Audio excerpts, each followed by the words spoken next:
Then we have non-sophisticated investors. They're known in the VC world as unsophisticated. I think that's a bit patronizing, so we call it non-sophisticated. So that's friends, family, solopreneurs, and biz ops seekers. There are loads more demographics of people who could be your non-sophisticated investors. These four are the main four demographics that I've seen time and time and time again, that John, who you'll be speaking to soon, and that Becky, that Francis and Jane, that Trevor, that all these people in the VIP program, that Cam I was speaking to today doing a video with, myself, you know, these are the four main types of people that you'll JV with, that we've JV'd with. So I'm going to bring back in Becky, because I know, Becky, you've got to go first, just for a quick couple of minutes, then you can be on your way. So Becky, you've also JV'd, I believe, with non-sophisticated investors, is that correct? Yes, that's right. Yeah. Okay, great. So just tell us a bit about that. What was important in that JV that was different to the sophisticated JV? I think the trust was already there, and the proof that we were going to make it into a business was what we needed to actually show that we were keen and worthy of an investment in. So we didn't write a formal business plan, but we sat down and we talked to the people who were family, who were able to lend us some money, and asked what they wanted and whether they would be in a position to lend us some money for a certain return. Fortunately, they said yes. Okay, so the benefit of non-sophisticated is the trust's already there, whereas you've got to earn it more with the sophisticated. Yes, that's right, yeah. Okay. Did that make it easier or harder, or is it just different? I think it's just different in our case. I think in some people's case it may make it easier, in others it might make it harder. I think probably the emotional pressure is harder because you're obviously attached to these people.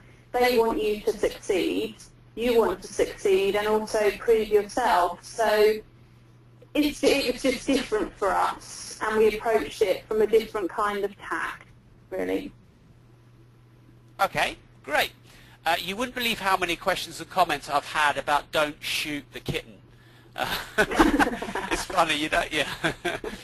Okay, don't worry, that's not going to happen. Yeah. Becky, thank you very much. It's been great to hear from you. Is it okay if I share your details with everyone on the webinar if they want to speak to you specifically? Of course, yeah, of course it is. I'm happy to help anybody or answer any questions or talk through my JVs as much as I can.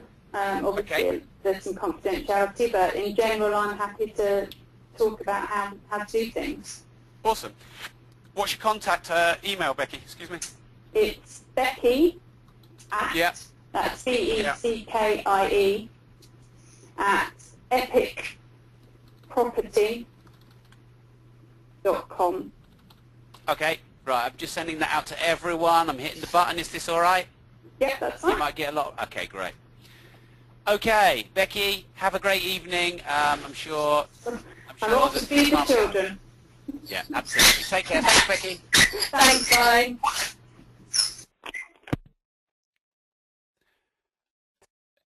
Pete, I'm bringing you back. Can you hear me, Pete? Yeah, can hear you. Yeah, okay. So you've also done JVs with family friends? Yes. Have you got anything to add? How is it different with family as it was sophisticated?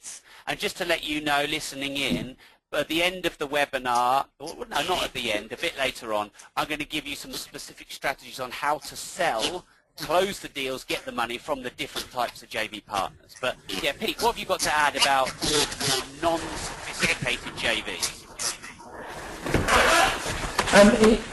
With sophisticated investors, it's probably likely to be a bit more rigid. I mean, personally, when I've done it with family and friends as well, it's something that I take very seriously and treat exactly the same as doing it with sophisticated investors. So really, I think the one-page business plan that we put together is important, because I think whether it's family, friends, or a sophisticated investor, there's got to be structure to it. It makes everything easier for everybody knows where they stand and what they can expect over the life span of that particular deal. Sure. Okay. Thanks a lot, Pete. Stay with us.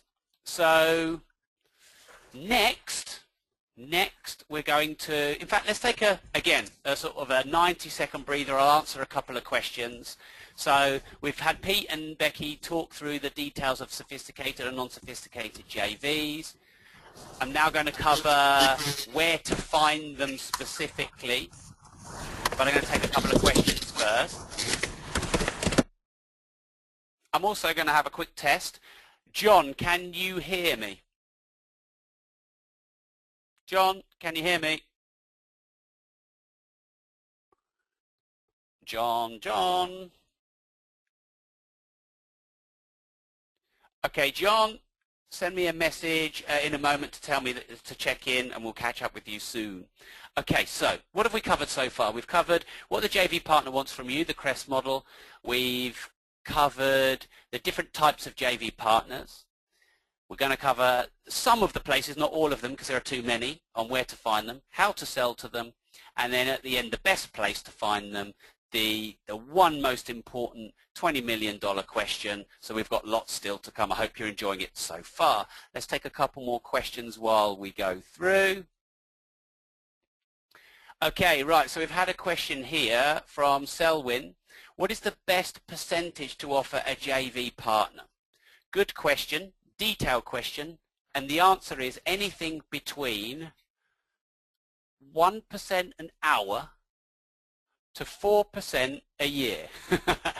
Now, that at that moment probably doesn't help you.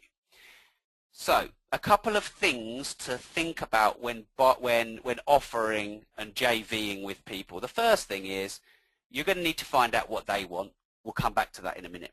But of course, you're going to have your rules. You know, you might not want to pay more than 10% a year. So the first thing is it going to be paying a percentage, or is it going to be having an equity share? Is it going to be having part ownership and paying them out of the net cash flow, but not out of your own pocket? So the first way is how to structure the deal. Now you can see on the blueprint there, it says structure of the deal, straight IP, MH, DST, which is actually DOT, roll up, TIC, JT, chalk and cheese. Now, if we have time, depends how it goes, we'll cover some of those. If not, we'll definitely be able to cover those another time. So it does depend how you structure it. It also depends how long you want the money. The shorter term the loan, the higher the partner will be expected to receive. That's why I said you can pay 1% an hour. Because if you want £100,000 for an hour as a bridging loan to bridge a deposit, you might pay up to £1,000 for that. That might come out of the deal, and you might be prepared to pay that because you've just done a none of your own money in deal. Bridgers might want that kind of money for what we call bridging loans. They're known as sometimes daylight bridging, short-term bridging. Because there's no way you're going to pay 1% an hour on a deal that's 5 years. The longer you have the deal, the lower you're going to be expected to pay, and you're going to want to pay.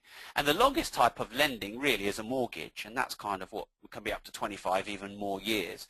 And at the moment, you're looking at anywhere between not much over base to maybe 3.5%, 4%, maybe for a tracker, 5.5% for a fixed.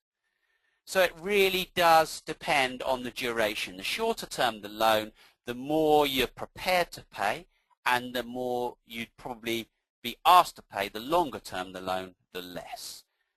So I hope that really helps, and we will nut out the details as we go through the blueprint. I just want to let you know at this stage you're learning a lot. To cover the whole blueprint probably is about 20 hours worth of content, and we're doing 3 hours today. So just to let you know, if we don't touch on what you want, we will when we get time to. Okay, so let's go back through another couple of questions here. Okay. I'll move up to the top. I've been going from the bottom up. I'll go from the top down. Give me a second so that we don't miss any.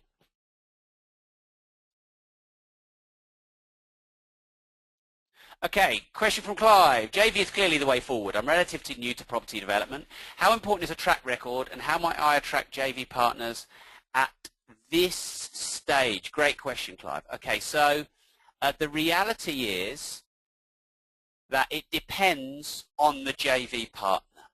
Now, if you'd have asked me that question, Craig, and obviously everybody else, if you'd have asked me that question, what, 5 or 6 years ago, I'd have said it's all about track record. Because everyone was doing it. Everyone was in property. Property Ladder, you know, everyone was doing it. Everyone was borrowing money. So it's like when everyone's doing it, you're going to go to the best with the proven track record. But then the crash happened and it wiped everything out. Like 6 years ago, if you wanted to go to the estate agency to get a 30% discount, well, for a start, they didn't exist. And secondly, you and everyone else get in the queue. And it's only going to the most professional investors who have been doing it for years because everyone's doing it. So the benefit of the fallout and the crash is that it's wiped the marketplace clean and it's starting again. And if you go to an estate agent now, even if you're a newbie, they'll listen to you. They need you. They're earning 1/5 what they were earning. Their transaction volumes are down sometimes 80 or 90% on what they were 3 to 5 years ago. So track record is nowhere near as important as it used to be. The next thing is track record, Clive, everyone, means different things to different people. I know some people who JV with us, not because of the track record we have in property, but because of the track record we have in business. Or because we can do what's called transmuting our track record from other successful thing we've done and package it up and sell it in the world of property. You know, if you wanted someone who was focused and committed, would the fact that they had a gold medal in rowing be of benefit? Well, it might well be. Now, it might not be, because it depends on the person. If you're speaking to my business partner, Mark Homer, he's just one of those types where if you wanted to do a JV with him, you've got to show that you've bought some properties or done the thing you're talking about. But 2 of the JV partners that JV'd with Becky Cooper, I know them personally. It was nothing to do with her track record, because she didn't really have a track record beforehand. It was about the person and her. Did they trust her, like her, which of course it was obvious to you. She's very likable. So the overriding thing is, it depends on what they want. And you need to find out what they want. And then when you find out what they want, you just package up yourself and your deal according to what track record means to them. And I'll give you that at the end of the webinar. So I hope that really helps. I know I don't want you to think it's an evasive answer, because it's not like, yes, you've got to have a track record, or no. But the VC firm that backed Innocent Smoothie did not invest in Richard Reed because of his track record, because previous to Innocent Smoothie, he had no track record. But now it's a multi-million-pound business.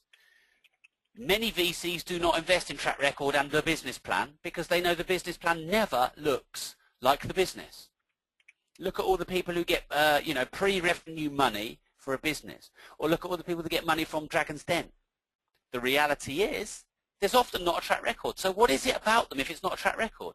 Well, if you're focused, committed, solution-based, if when things go wrong, you're committed and passionate to making it right, those things often overwhelm and overpower a track record. But it does depend on what that individual wants.